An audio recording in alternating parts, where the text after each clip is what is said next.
Today I'm going to talk about a book called The 48 Laws of Power. This book is very famous among politicians, prisoners in the USA, celebrities such as 50 Cent, and people who are in power. I hesitated quite a lot if I should share this book with you or not, because the book is manipulative. To me, some of the laws mentioned there are unethical, and I personally don't recommend applying them. But this doesn't mean that they will not be applied against you by others. So, I'm going to share only certain laws that I believe can benefit you and help you stay protected when these laws are applied against you. Law number 1. Never outshine your master. While you try to impress the people above you, don't show your talents too much. This can make your superiors feel insecure and they'll find ways to replace you. For example, let's say you are 20 years old and have a new job where you have a team leader who is 40 years old. After several months, you realize that you know more than your team leader and have great ideas about your team or department. In this situation, never show your superiority because people in power never want to look powerless and weak. Your superior knowledge is a threat to your team leader and his position. He might smile at your face and act like he likes what you do, but be sure that in the first opportunity, he will replace you with a less intelligent person. Always know your limits, and if you want to implement your ideas, then do it in a way that makes your superiors look good and smart, even if you know that they're not. In this way, you will get their support, and they won't see you as a threat. If you look carefully, you might also remember some friends around you who did not obey this law and faced difficulties, such as a smart schoolmate who always showed off his knowledge and tried to look smarter than the teacher, but somehow always struggled to get a good grade from that teacher. Law number 2. Never put too much trust in friends. Learn how to use enemies. The key to power is the ability to judge who is the best person to help your interests in all situations. Keep friends for friendship, but work with skilled and competent people, especially when it comes to doing serious business. Always stay away from your friends and instead hire a former enemy.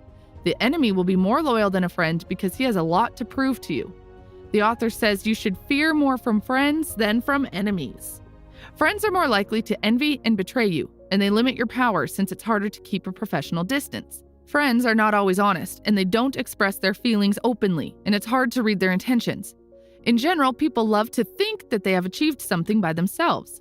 That is why your friend can easily ignore all the favors you have done for him as a friend and start to think that he has achieved everything by himself. Law number 4. Always say less than necessary. The more you say, the less impressive and in control you seem to be, and the higher the chance that you'd say something foolish. Powerful people tend to say little. This makes them impressive and intimidating because you can't guess what they're thinking, especially when it comes to negotiation and interviews. Always pay attention to yourself so that you don't say more than necessary, because it will start working against you. If you are against a strong negotiator, you'll see that he does not speak a lot. He will shortly express his point and then will stay silent so that you start talking. Silence is painful. It makes you feel uncomfortable. For example, I'm sure you've noticed that when you're having a conversation with someone, there comes a moment both of you stop talking, and you experience strange silence. It feels awkward, doesn't it? When this happens, you just want to say something so that this awkward moment disappears. Sometimes you even say something unrelated in order to kill the silence and keep the conversation going. As a result, you may end up saying things that you shouldn't say or reveal too much information and lose your power in the negotiation. Law number 9. Win through your actions, never through your arguments. It's much more powerful to get others to agree with you through your actions, without saying a word. Always demonstrate instead of trying to convince someone with your words. Famous sculptor and architect Michelangelo was working on a sculpture, and when he was about to finish, the arrogant city mayor walked inside and said, "You've done a good job, but the nose is too big." Michelangelo knew that the nose was perfect. It was just the perspective where Soderini was standing. But instead of arguing with him, he started hitting the nose slowly. He wasn't changing the nose, he was making some of the remaining dust fall. While doing this, Michelangelo said, "Okay, go look from there and tell me if it's okay now." Soderini looked and said, "Yes, it looks great now." Every argument won through words lasts only a short period of time and creates resentment on the other side. So, win through your actions, never through arguments. Law 10. Infection. Avoid the unhappy and unlucky.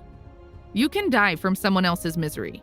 Emotional states are as infectious as disease. You may feel you are helping the drowning man, but you are only speeding up your own disaster. The unfortunate sometimes draw misfortune on themselves. They will also draw it on you. You may feel like you are helping that friend who constantly goes to jail or breaks simple rules, but you are getting infected. Associate with the happy and fortunate instead. Law 13.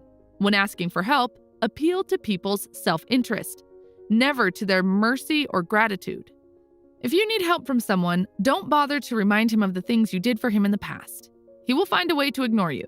Instead, uncover something in your request that will benefit him and emphasize it with big, bold letters. He'll respond enthusiastically when he sees something to be gained for himself. When I was starting to create these videos, I approached people and asked for their feedback. One day I called a friend and asked if he could meet me for 10 minutes to give me feedback. As soon as I called him, he started to make excuses and said that he was tired. Once I heard this, I knew that I had to change my approach. So I cut his sentence off and said, Okay, no problem. We can check it out later. By the way, I heard you're planning to buy an investment property. Do you want to meet me for a coffee? I can give you some advice because I just recently bought an investment property for myself. He stayed silent for a few seconds and then asked a few questions about the flat.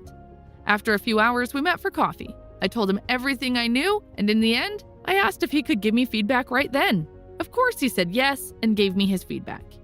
Now, you might call this manipulation, but I call it asking things the right way. We humans are selfish by nature. Whether you accept it or not, this is the fact. Whatever we do, our mind always asks this question: what's in it for me? If there is nothing to be gained, then we don't take action. Pay special attention to this law, especially when it comes to asking for help from a person who is more experienced or knowledgeable than you. These people don't want to waste their time, so first research their business and see in which areas you can help them, or what kind of problem you can solve for them, and offer your solution first in return for what you want from them. Law 28. Enter action with boldness. If you're unsure about your action, don't attempt it. Your doubts and hesitations will infect your execution. Timidity is dangerous. If you must do something, then better to do it with boldness. Any mistakes you commit through boldness are easily corrected with more boldness. Everyone admires the bold. No one honors the timid. A few years ago, one of my friends was invited for an interview for a position that he did not know much about. Surprisingly, he passed the interview and got the job. And when I asked how he did it, he said that there were several questions that he couldn't answer, but he always showed can-do mentality and told the interviewer that he would learn anything needed and be the best performer in the department.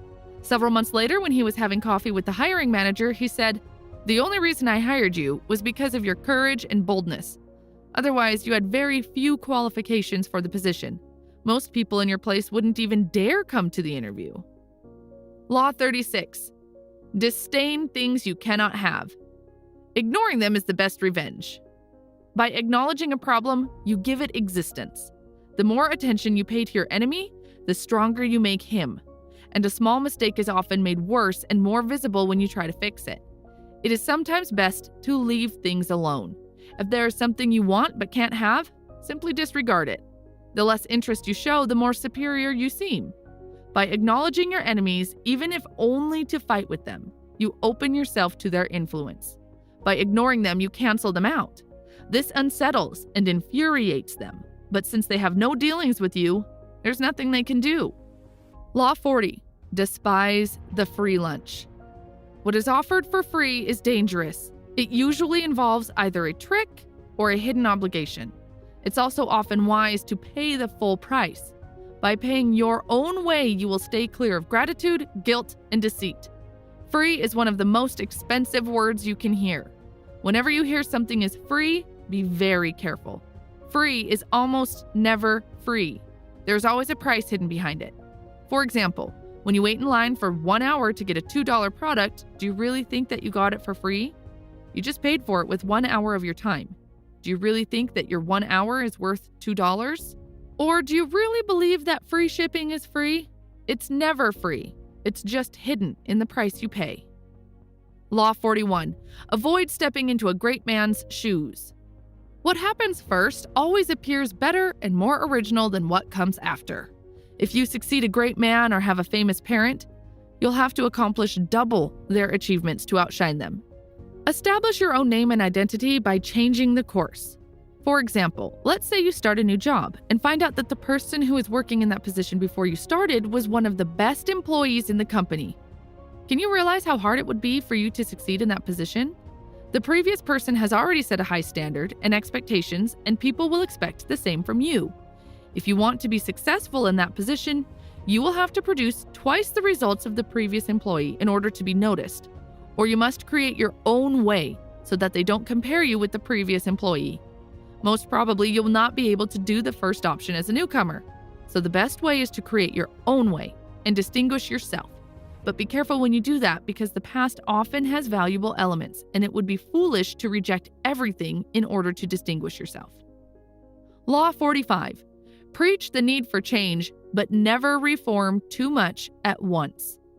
Everyone understands the need for change in the abstract, but people are creatures of habit, and they love doing the things they used to do. Too much innovation is traumatic and will lead to anger and opposition. If you are new to a position of power or trying to build power, always respect the old way of doing things. If change is necessary, make it feel like a gentle improvement to the past. Law 46. Never appear too perfect.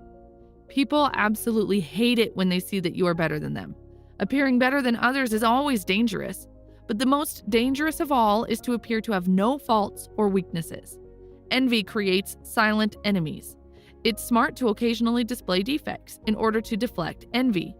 Only a minority can succeed at the game of life, and that minority inevitably arouses the envy of those around them. Once you succeed, the people to fear the most are those in your own circle, the friends and acquaintances you have left behind.